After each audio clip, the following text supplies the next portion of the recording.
ओम शांति। सभी भाई बहनों को आज प्यारे बाबा के मधुर महावाक्य हैं 26/8/24 प्रातः मुरली। ओम शांति। बाबा मधुर बाबा बोले, मीठे बच्चे, बड़ा बाबा तुम बड़े आदमियों को ज़्यादा मेहनत नहीं देते। बड़ा बाबा तुम बड़े आदमियों को ज़्यादा मेहनत नहीं देते। सिर्फ 2 अक्षर याद करो, अल्फ और बे। सिर्फ 2 अक्षर याद करो, अल्फ और बे। प्रश्न है, रूहानी बाप का मुख्य कर्तव्य कौन सा है? रूहानी बाप का मुख्य कर्तव्य कौन सा है? उत्तर में बाबा ने बताया है कि रूहानी बाप का मुख्य कर्तव्य है पतितों को पावन बनाना। बाप को पावन बनाने में ही बहुत मज़ा आता है।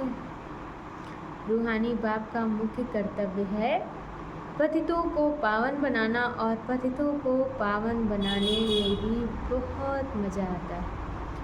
बाप आते ही हैं बच्चों की सद्गति करने, सबको सतो प्रधान बनाने, क्योंकि घर जाना।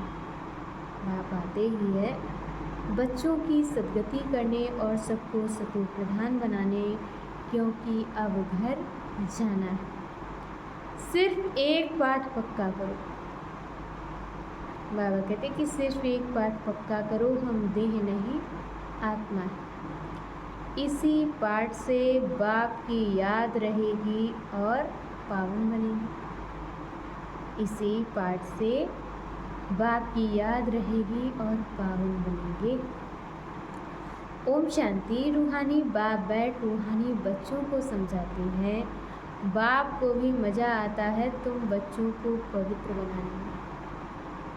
रूहानी बाप बैठ रूहानी बच्चों को समझाते हैं और बाप को भी मज़ा आता है तुम बच्चों को पवित्र बनाने में। इसीलिए कहते हैं पतित पावन बाप को याद करो। सर्व का सद्गति दाता एक ही बाप है और कोई है नहीं। सर्व का सद्गति दाता व एक ही बाप है और कोई है नहीं। ये तुम भी अभी समझते हो कि अब घर जाना है ज़रूर। ये भी तुम अब समझते हो कि अब घर जाना है ज़रूर।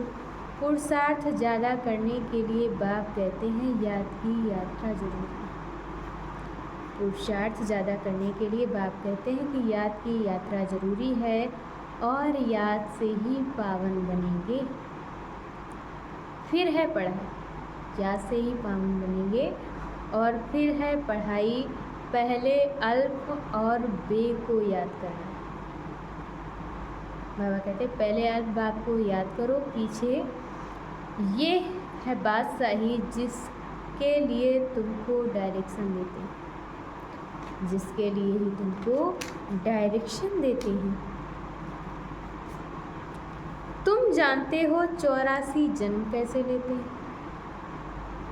तुम जानते हो कि 84 जन्म कैसे लेते हैं और सतो प्रधान से तमो प्रधान बनते हैं। सीढ़ी नीचे उतरना होता है। सीढ़ी नीचे उतरना होता है। अब फिर सतो प्रधान बनना है। सतयुग है पावन दुनिया। सतयुग है पावन दुनिया, वहाँ एक भी पतित नहीं। सतयुग में ये बातें होती नहीं। बाबा कहते कि सतयुग में ये बातें होती नहीं। मूल बात है पावन बनने की, और अभी तो पवित्र बनो तभी नई दुनिया में आएंगे। अभी तो पवित्र बनो तभी नई दुनिया में आएंगे और राज्य करने के लायक बनेंगे। सबको पावन बनना ही है, वहाँ पतित होते ही नहीं। बाबा कहते सबको पावन बनना ही है, वहाँ पतित होते ही नहीं। अर्थात सतयुग में पतित होते ही नहीं। जो अभी सतो प्रधान बनने का पुरुषार्थ करते हैं, जो अभी सतो प्रधान बनने का पुरुषार्थ करते हैं, वही पावन दुनिया के मालिक बनेंगे। मूल बात ही एक है, बाप को याद करने से सतो प्रधान बनेंगे। बाबा कहते कि मूल बात ही ये है कि बाप को याद करने से सतो प्रधान बनना है। बाप कोई ज़्यादा मेहनत नहीं देते। बाप बच्चों को कोई ज़्यादा मेहनत नहीं देते हैं, सिर्फ कहते हैं अपने को आत्मा समझो। बार बार कहते हैं पहले ये पाठ पक्का करो, हम देह नहीं आत्मा है बस। पहले ये पाठ पक्का करो कि हम देह नहीं है आत्मा है बस। बड़े आदमी जास्ती नहीं पढ़ते, 2 अक्षर में ही सुना देते। बाबा कहते बड़े आदमी जास्ती नहीं पढ़ते हैं, 2 अक्षर में ही सुना देते हैं। बड़े आदमी को तकलीफ नहीं दी जाती है। तुम जानते हो सतो प्रधान से तमो प्रधान बनने में कितने जन्म लगे। तुम जानते हो ना कि सतो प्रधान से तमो प्रधान बनने में कितने जन्म लगे हैं। 63 जन्म नहीं कहेंगे, 63 जन्म नहीं कहेंगे, 84 जन्म कहेंगे। ये तो निश्चय है ना हम सतो प्रधान थे, ये निश्चय है ना कि हम सतो प्रधान थे, स्वर्गवासी अर्थात सुख धाम के मालिक थे। अच्छा, मीठे मीठे सिकिर दे बच्चों प्रति माता पिता बाप दादा का याद प्यार और गुड मॉर्निंग। रूहानी बाप की रूहानी बच्चों को नमस्ते। हम रूहानी बच्चों की तरफ से रूहानी माता पिता बाप दादा को याद प्यार नमस्ते, ओम शांति, गुड मॉर्निंग।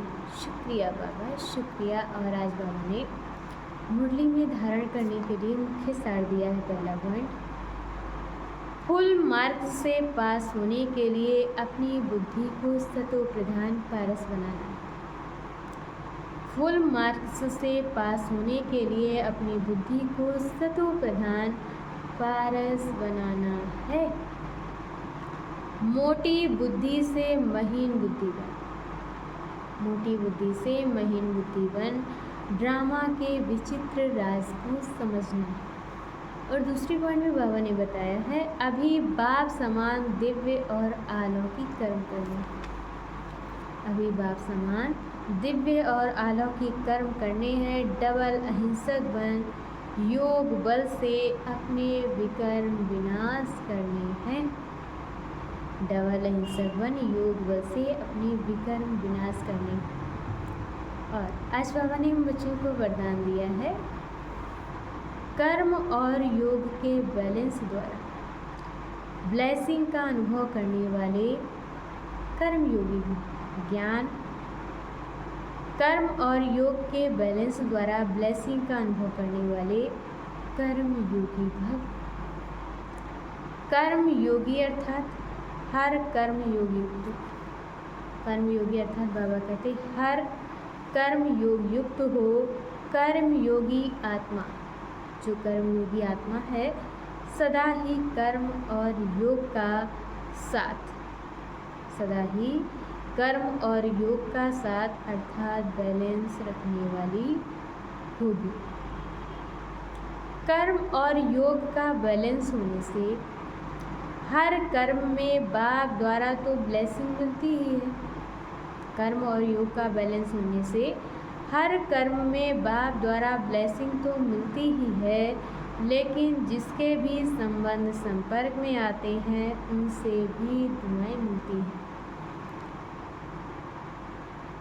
लेकिन जिसके भी संबंध संपर्क में आते हैं बाबा कहते हैं उसकी भी दुआएं मिलती हैं। कोई अच्छा काम करता है तो दिल से उसके लिए दुआएं निकलती हैं।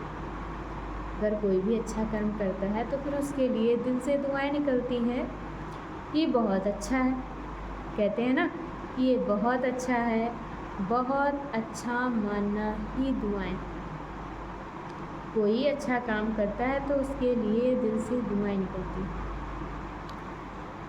कि बहुत अच्छा है। उसके कर्म को देखते हुए कहते हैं ना कि ये बहुत अच्छा है, बहुत अच्छा मानना ही दुआएं। और आज की मुरली के स्लोगन में बाबा ने बताया है सेकंड में संकल्पों को स्टॉप करने का अभ्यास ही कर्मातीत अवस्था के समीप लाएगा। सेकंड में संकल्पों को स्टॉप करने का अभ्यास ही कर्मातीत अवस्था को समीप लाएगा। अच्छा, ओम शांति।